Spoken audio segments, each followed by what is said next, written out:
70 के दशक की माया नगरी मुंबई, एक ऐसा शहर जहां सपने भी पलते थे और अपराध भी। इसी शहर में रहता था एक ईमानदार पुलिस वाला, हेड कांस्टेबल इब्राहिम कास्कर। उसकी पहचान थी उसकी सच्चाई और उसके उसूल। उसने पूरी जिंदगी खाकी वर्दी को बेदाग रखा। रिश्वत उसके लिए एक गाली थी, लेकिन किस्मत को कुछ और ही मंजूर था। उसी घर में पल रहा था एक ऐसा लड़का जो आगे चलकर भारत के इतिहास का सबसे खौफनाक नाम बनने वाला था, दाऊद इब्राहिम।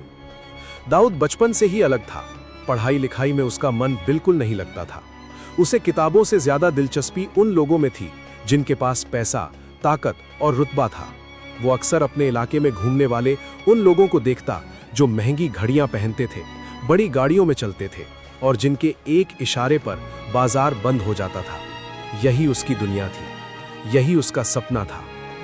धीरे धीरे उसके अंदर एक ख्वाहिश ने जन्म लिया, मुंबई का सबसे बड़ा नाम बनने की ख्वाहिश। उसने शुरुआत की छोटी मोटी चोरियों से, फिर राह चलते लोगों को लूटना, दुकानदारों से हफ्ता वसूलना। ये सब उसका रोज का काम बन गया। डोंगरी की गलियों में उसका नाम फैलने लगा। उस समय मुंबई का अंडरवर्ल्ड पहले से ही बड़े नामों के कब्जे में था। हाजी मस्तान, करीम लाला और यूसुफ पटेल जैसे लोग शहर के असली खिलाड़ी थे। लेकिन दाऊद को किसी के नीचे काम करना मंजूर नहीं था। वो ऊपर बैठना चाहता था। युवावस्था में उसने करीम लाला के गैंग में एंट्री ली। यहां उसने स्मगलिंग का असली खेल सीखा। सोना, घड़ियां, इलेक्ट्रॉनिक्स और हथियार, सब कुछ चोरी छिपे शहर में लाया जाता था। दाऊद का काम था इन कंसाइनमेंट्स को सुरक्षित जगह तक पहुंचाना। लेकिन दाऊद सिर्फ एक आम गुर्गा नहीं था। वो मौके का इंतजार कर रहा था, और मौका आया भी। एक बड़ी फिरौती का मामला उसके हाथ में आया। जब पैसे उसके पास पहुंचे तो उसके अंदर का लालच जाग गया।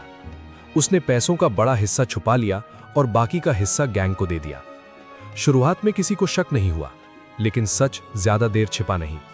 जब सच्चाई सामने आई तो गैंग में हड़कंप मच गया। दाऊद को सबके सामने घसीट कर लाया गया। उसे बेरहमी से पीटा गया। लात, घूंसे और डंडों से उसकी हालत खराब कर दी गई। फिर उसे गैंग से निकाल दिया गया। लेकिन यह अंत नहीं था, यहीं से असली शुरुआत हुई। उस रात दाऊद ने फैसला किया कि अब वो किसी के लिए काम नहीं करेगा।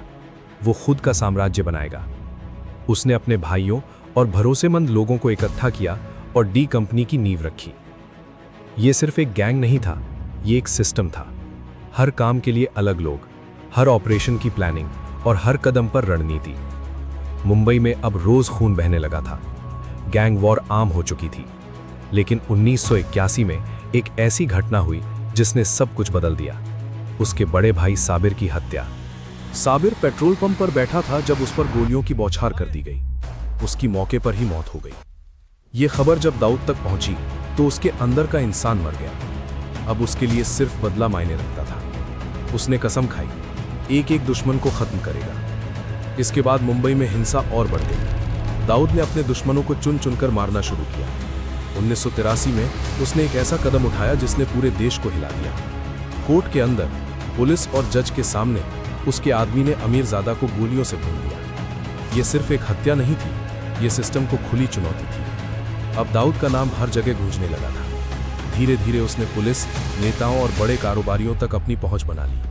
किडनैपिंग, एक्सटॉर्शन और फिल्म इंडस्ट्री में पैसा लगाकर उसने अपना साम्राज्य फैलाया। लेकिन कानून का शिकंजा कस रहा था। 1985 में जब गिरफ्तारी का खतरा बढ़ा तो दाऊद भारत छोड़कर दुबई भाग गया। लोगों को लगा कि अब उसका अंत हो जाएगा, लेकिन असली खेल तो अब शुरू हुआ था। दुबई में बैठकर उसने अपने गैंग को एक मल्टीनेशनल कंपनी की तरह चलाना शुरू किया। हर शहर में उसके एजेंट्स थे, हर देश में उसका नेटवर्क था। मुंबई में उसके लोग उसके इशारों पर काम कर रहे थे।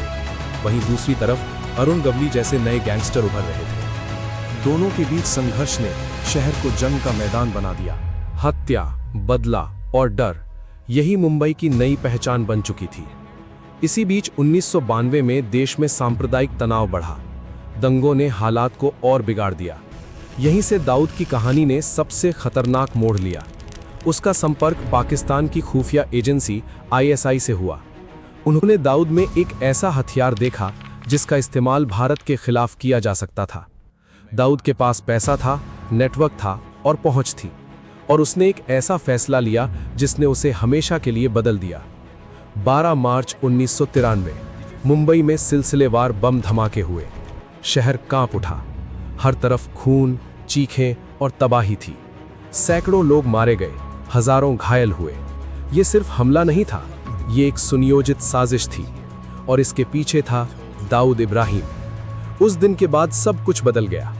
दाऊद अब सिर्फ एक गैंगस्टर नहीं रहा, वो भारत का सबसे वांटेड आतंकवादी बन गया। उसके खिलाफ इंटरनेशनल लेवल पर कार्रवाई शुरू हुई, लेकिन वो पहले ही सुरक्षित जगह पहुंच चुका था। समय के साथ उसका नेटवर्क और फैलता गया। ड्रग्स, हथियार, रियल एस्टेट, फिल्म इंडस्ट्री, हर जगह उसका पैसा लगा था। उसकी सबसे बड़ी ताकत थी उसका सिस्टम, वफादार लोग, मजबूत नेटवर्क और डर का माहौल। जो उसके साथ था उसे वो बचाता था, जो उसके खिलाफ गया उसका अंजाम सबने देखा। आज भी दाऊद इब्राहिम का नाम अपराध और आतंक की दुनिया में सबसे ऊपर लिया जाता है। एक ईमानदार पुलिस वाले का बेटा जो गलत रास्ते पर चलकर दुनिया का सबसे खतरनाक नाम बन गया। ये कहानी सिर्फ एक इंसान की नहीं है, बल्कि उस लालच, ताकत और फैसलों की है जो एक जिंदगी को पूरी तरह बदल देते हैं। मुंबई आज भी सपनों का शहर है, लेकिन उसके अंधेरे कोनों में छिपी कहानियां हमें याद दिलाती हैं, गलत रास्ता हमेशा आसान लगता है, लेकिन उसका अंजाम हमेशा खतरनाक होता है। दोस्तों, ये थी दाऊद इब्राहिम की कहानी। अगर आपको ये वीडियो पसंद आई हो तो इस वीडियो को लाइक ज़रूर करें और ऐसे ही वीडियोस के लिए चैनल को सब्सक्राइब करना ना भूलें। मिलते हैं अगले वीडियो में, तब तक के लिए जय हिंद, जय भारत।